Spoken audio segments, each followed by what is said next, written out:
Doctors, Dr.MedEx Indian Medical Society is going to start few MCQ based on the surgery. Okay. So you can see this is a blade, this is a blade holder, scalpel, that is scalpel, and this is blade, surgical blade. Okay. Come to the question number 1. Here, patient came to the OPD with chief complaint of swelling in the neck region, which moves with deglutition and protrusion of the tongue. There is a rupture of the swelling with pus discharge. What is the preferred treatment? Okay, it represents the ectopic thyroid tissue. Option A. Option B. Acid fast staining is done to make the diagnosis. Option C. Incision and drainage should be done.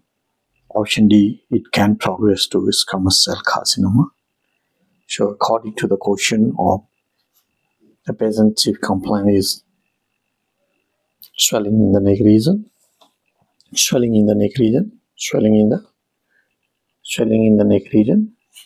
which moves with the deglutition and protrusion of the tongue. There is a rupture of swelling with pus. So the best answer is option C. Best answer, incision and drainage should be done.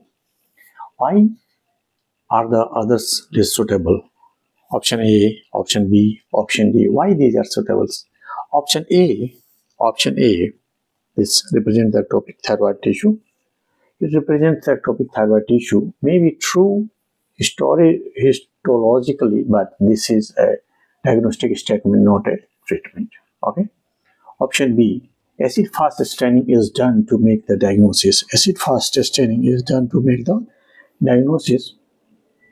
Relevant for TB or myobacteria, not for routine thyroglossal duct cyst management. Okay, so this is not the answer. Okay. Option D, the progress to squamous cell carcinoma. It can progress to squamous cell carcinoma. Risk of malignancy is mainly papillary thyroid carcinoma, not squamous cell carcinoma. And this option is a complication, not a treatment. So this is not the option. Okay. Come to this fill in the blanks, which will make a lot of things clear. Okay. Fill in the blanks. And this will make a lot of things clear. Okay. Yes. So point number 1, in an acutely infected fluctuant thyroglossal duct cyst with pus discharging, first line management. What do you think? What is the first line management in this one? The first line management is our question, that is incision and drainage. Okay. Point number 2, definitive treatment. What is the definitive treatment? That is cystrunk. SISTRUNK.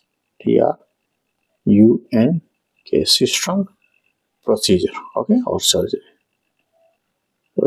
Cystrunk procedure is done after the infection is controlled, but for the acute rupture, pus discharging stage, incision and drainage is the most important immediate step. Point number 3, thyroglossal duct cysts are the most common congenital cervical anomalies with a presence of 7%. Okay, 7%,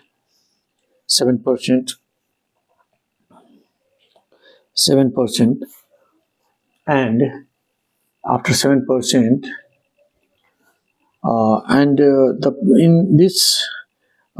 in the population, less than 1% thyroglossal duct cyst develop into carcinoma.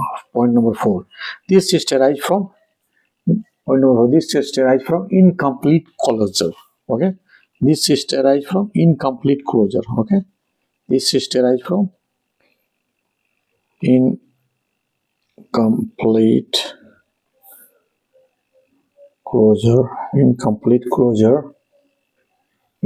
closure of thyroglossal duct. Thyroglossal duct. Okay. Yeah. Come to thyroglossal duct and neurological structure formed during thyroid gland descent from the base of the tongue to the lower neck. Point number fifth. Point number fifth. Okay. Thyroglossal duct cysts typically present as midline neck masses. Midline neck masses. Okay. Midline neck masses. Near the hyoid bone and can occur anywhere along the thyroid developmental path. While the thyroglossal duct cyst most commonly found in children. Okay, children before 10 years of age. 10 years of age. Okay, they can also appear later in young adults as painless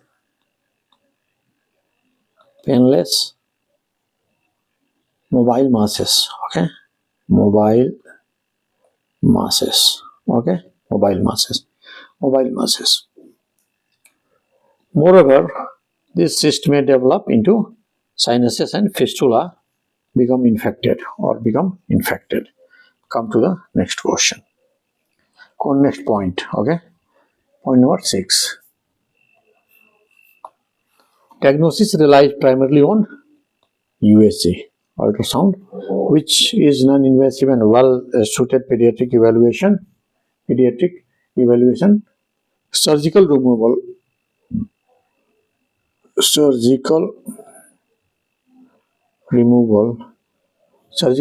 is the standard treatment to prevent infection and reduce recurrence risk with cist-trunk procedure, being preferred method due to its lower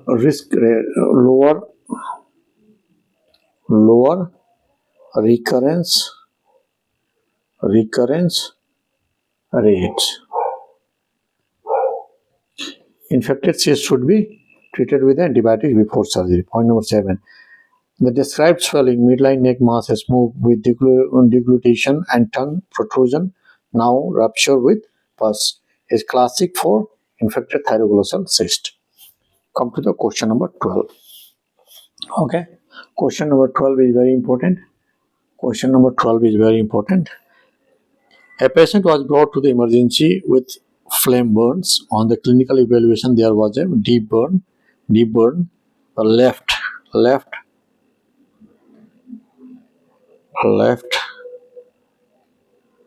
upper arm. Okay, left upper arm. That is left upper limb or arm. What is 9%? Okay, right upper arm is also 9%. Okay, anterior aspect of the chest and abdomen.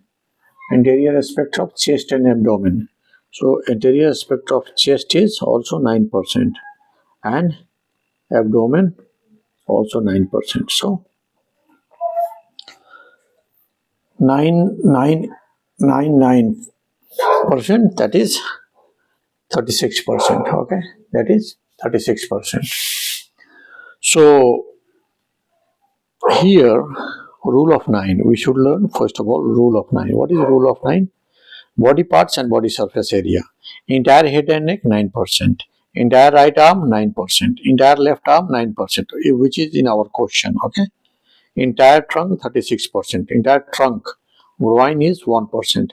Entire right leg 18%. Entire left leg 18%. See, front side 4.5.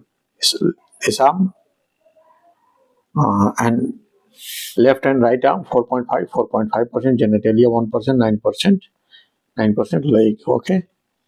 So this is the anterior aspects and this is posterior aspects. Okay. So in this there is also one important thing, that It's very important, Parkland formula. Okay, Parkland formula. What? Parkland formula. Okay, Parkland formula. Apply in the second and third degree burn. This is apply in the second and third degree burn. Okay, burn.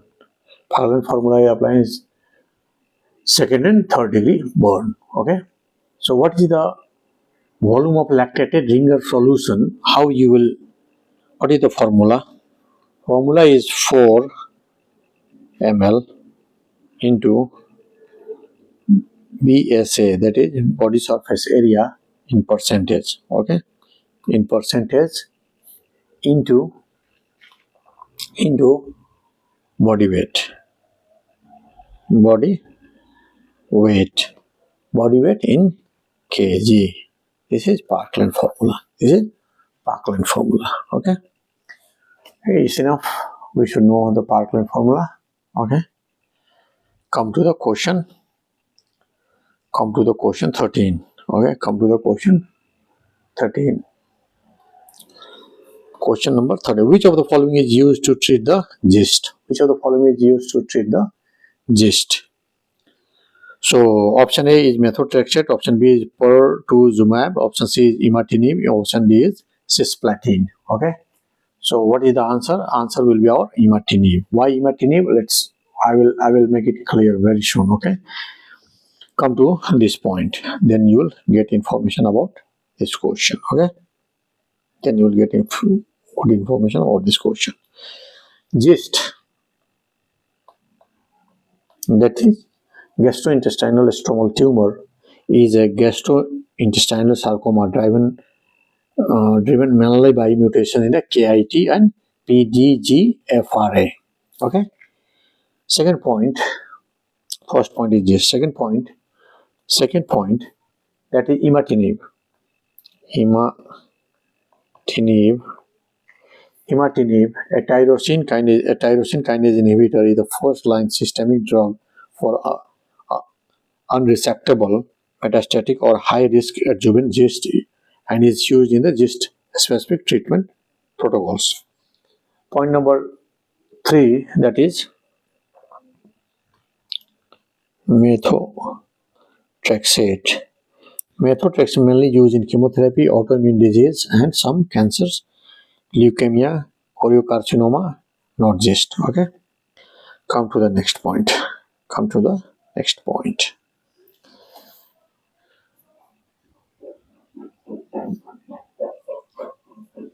Pertuzumab.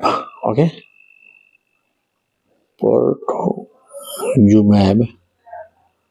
Pertuzumab, a HER2 targeted monoclonal antibody used in the HER2 positive breast cancer, not gist. Okay. And last one, cisplatin, based on the chemotherapy used in the germ cell tumors, lung, head, and neck, and other carcinoma, not a standard for gist. Okay. So we make it clear that which of the following is used in the treatment of gist. Okay. So imatinib used in the treatment of gist. Okay. Come to the question number 14. Okay, question number 14.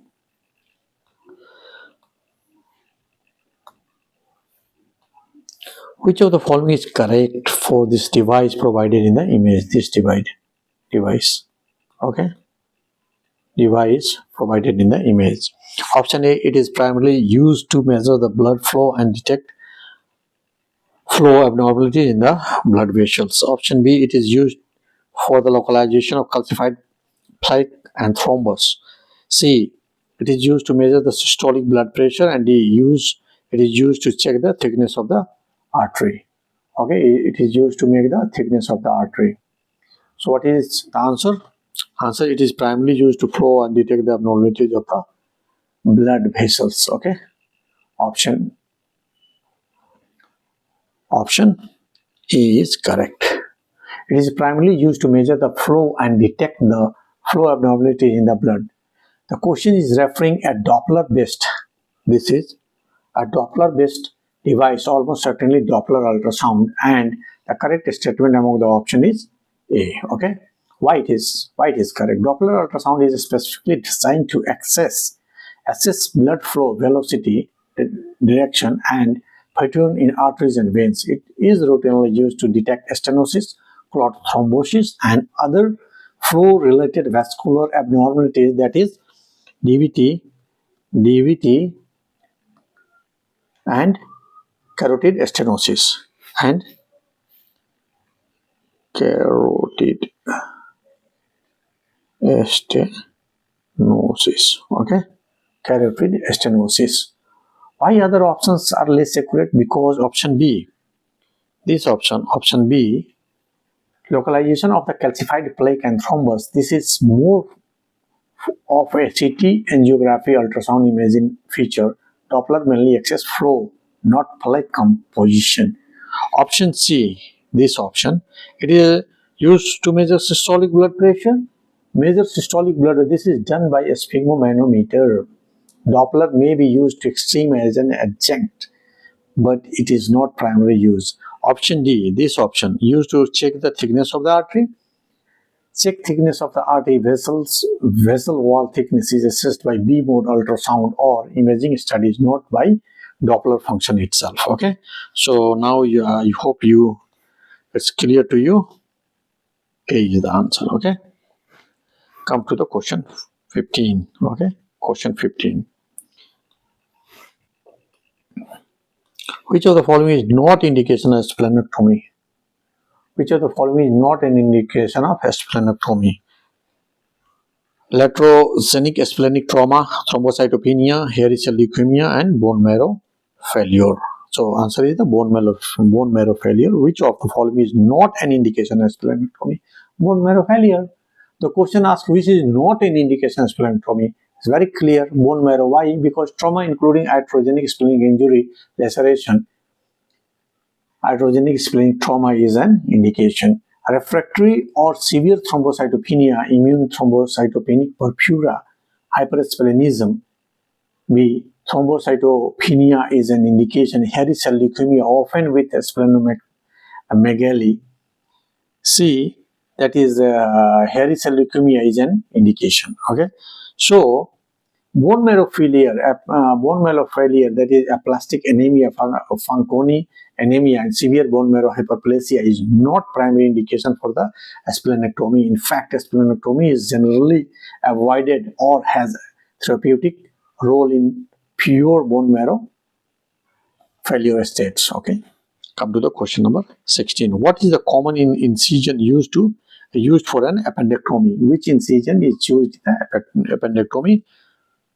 Gridiron iron. Okay, what is the common incision used for the appendectomy? New note point. The most common used incision for an open appendectomy is the McBurney incision, which is also called mainly it is called McBurney incision, which is also called Gridiron. What? Gridiron. Okay, Gridiron incision. This is the name. Okay, so no need to panic. This is the name. Okay, we have to remember it. Among the given options, grid, that is GRID, gridiron. Okay, gridiron, also known as gridiron, or McBurney incision is the classical and common incision for open appendectomy. Kocher incision is for the right upper quadrant. Liver or gallbladder. Okay, liver or gallbladder. Midline incision is usually midline abdominal mass or not routine appendectomy. Battle incision is not a standard name for appendectomy approaches. Okay.